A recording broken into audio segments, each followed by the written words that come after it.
justice and peace and equality. I started laughing because at some point,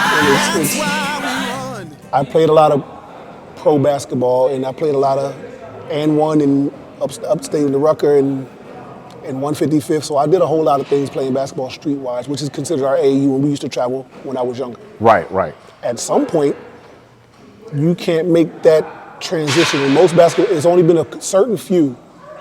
Homicide Williams, Corey Homicide Williams, Skip to Malou, Okay. Ray for Austin. Those are only some of them who actually was able to make that transition from street ball Right. to the corporate of basketball and how it actually works. Okay. Now there's others like Shaheem Holloway. He's now an assistant coach for, I want to say, Dallas. Okay. Not Shaheem, I'm sorry, Sham God. He's actually a coach there.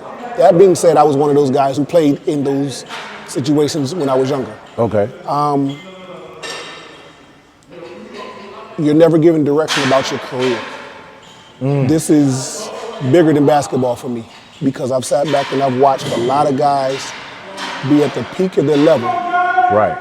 or peak of their profession, Okay. but have no direction of where they're supposed to go with it afterwards.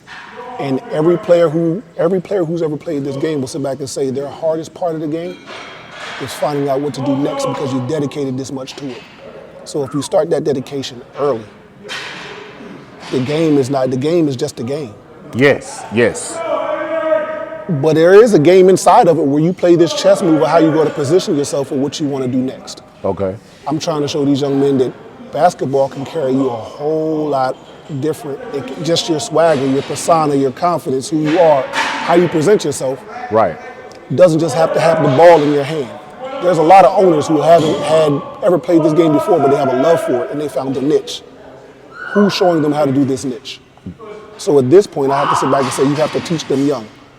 If you sit back and look at the past, name your first 10 presidents and what college they went to. You can't. But you can tell you who taught them and where they learned from. You can feel Plato learned from Socrates and he never said a word or wrote anything down. Right. It was, you have to tell me in your words what you want to do and how you want to go ahead and descript this. Correct. This is their pen and paper.